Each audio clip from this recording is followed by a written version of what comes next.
एक हाउसवाइफ थी। 27 साल की शादी और 2 बच्चों के साथ इवाना काफी अच्छी और सिंपल लाइफ जी रही थी। वो एक पहाड़ी इलाके में रहती थी और इसलिए उसके हस्बैंड को अक्सर अपने काम के चलते घर से दूर ट्रैवल करना पड़ता था।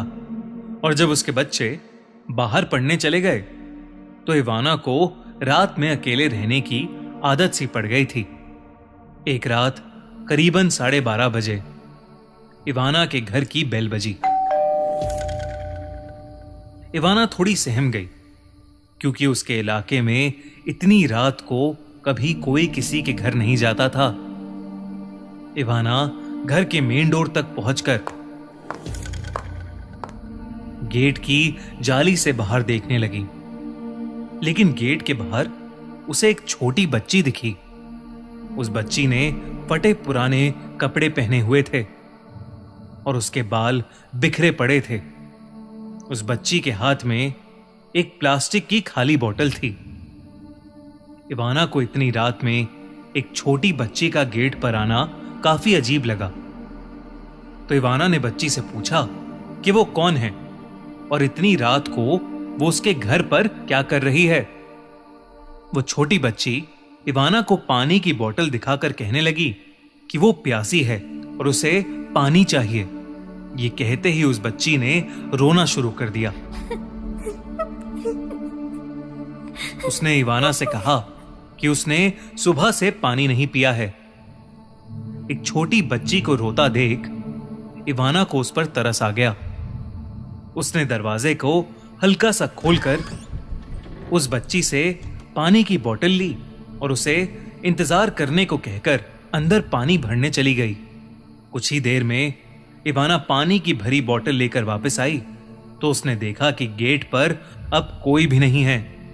इवाना ने गेट से थोड़ा बाहर निकलकर भी देखा, पर उसे वो बच्ची कहीं दिखाई नहीं दी। इवाना वो पानी की बोतल गेट के बाहर छोड़कर ही घर के अंदर आ गई।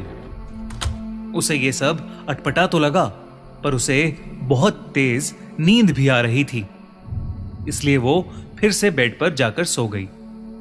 रात और गहरी हो चुकी थी और उस पहाड़ी इलाके में एकदम खामोशी छा गई थी।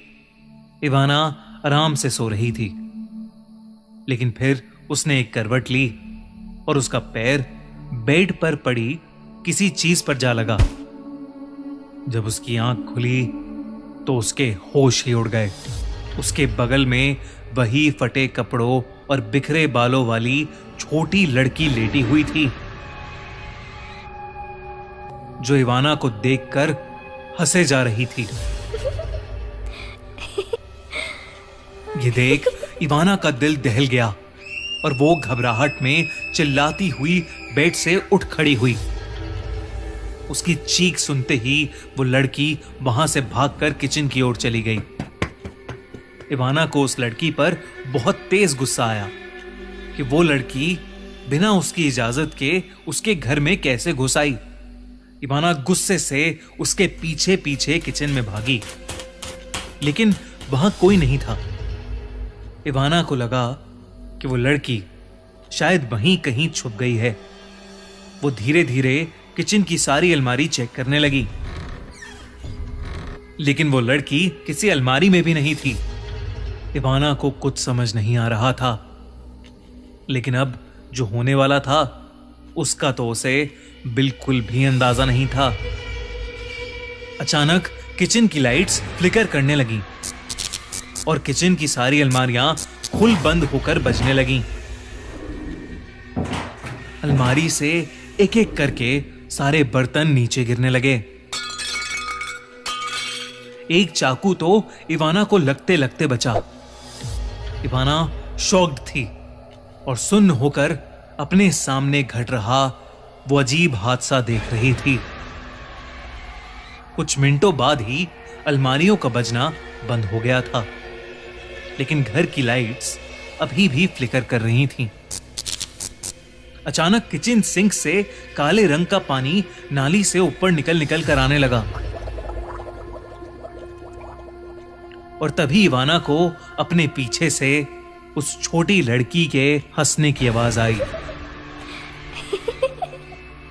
वो मुड़ी तो उसने देखा कि वो छोटी लड़की इवाना की घबराई हुई हालत देखकर जोरों से हंस रही थी और ताली बजा रही थी। इवाना जैसे ही उसके पास जाने के लिए आगे बढ़ी, अचानक इवाना को ऐसा लगा जैसे किसी ने पीछे से इवाना के बाल खींचे हों। इससे पहले कि वो रिएक्ट कर पाती, उसके बाल किचन सिंक की नाली में फंस गए और वो उसी नाली की तरफ खींचे जा रहे थे। अब भी उसमें से गंदा काला पानी निकल रहा था, जिसकी वजह से इवाना का मुंह उस पानी में डूब गया और उसे सांस आनी बंद हो गई। इवाना बुरी तरह तड़प रही थी, पर उसने बहुत जोर लगाया और अपने आप को सिंक से दूर धक्का दिया। वो उस किचन सिंक के चंगुल से तो छूट गई, लेकिन उसे बहुत तेज दर्द हो रहा था। पूरे सिंक में अब उसके टूटे हुए बाल पड़े थे। इवाना ने अपनी सांसें संभाली और घर में इधर उधर नजरें दौड़ाईं, पर वो छोटी लड़की कहीं नहीं थी। इवाना को समझ आ गया कि वो छोटी लड़की कोई आम लड़की नहीं, बल्कि कोई बहुत बुरी शक्ति या शायद कोई आत्मा है जो उसके पीछे लग गई है। उसने फौरन अपने हस्बैंड को फोन मिलाया और उसे सब कुछ बता दिया। उसके पति ने कहा कि वो मदद के लिए किसी को भेज रहा है, लेकिन तब तक इवाना को फौरन वो घर छोड़कर पड़ोस में चले जाना चाहिए। इवाना उसकी बात से सहमत थी, पर जैसे ही उसने फोन डिस्कनेक्ट किया, वैसे ही घर में उस छोटी लड़की की आवाज गूंजने लगी। मछली मछली जल की रानी है, जीवन उसका पानी है।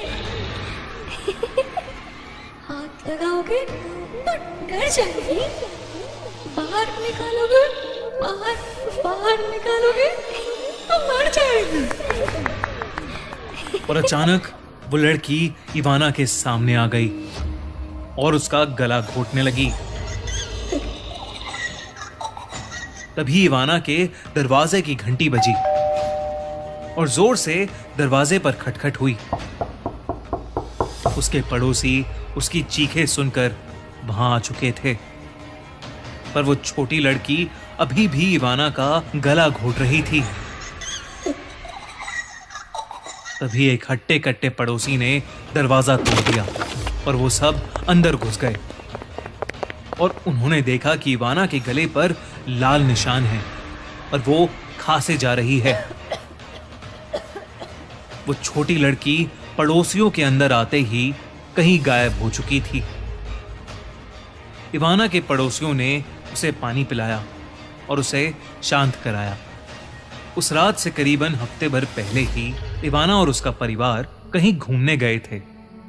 वहां पर घूमते हुए इवाना का पांव जमीन में पड़ी एक अंगूठी के ऊपर पड़ गया था और उसे इवाना घर ले आई थी। इवाना ने देखा कि अगली सुबह वो अंगूठी उसके हाथों से गायब थी। उसे समझ आ गया कि उस लड़की की आत्मा का कनेक्शन उसी अंगूठी से था। इवाना और उसके परिवार ने उसी दिन अपने घर का एग्जॉर्सिज्म यानी शुद्धिकरण करवाया और उस दिन के बाद से इवाना को वो लड़की फिर कभी नहीं दिखी। पर अब इवाना रोज रात को अनजाने में हुई गलतियों की माफी मांग कर सोती है।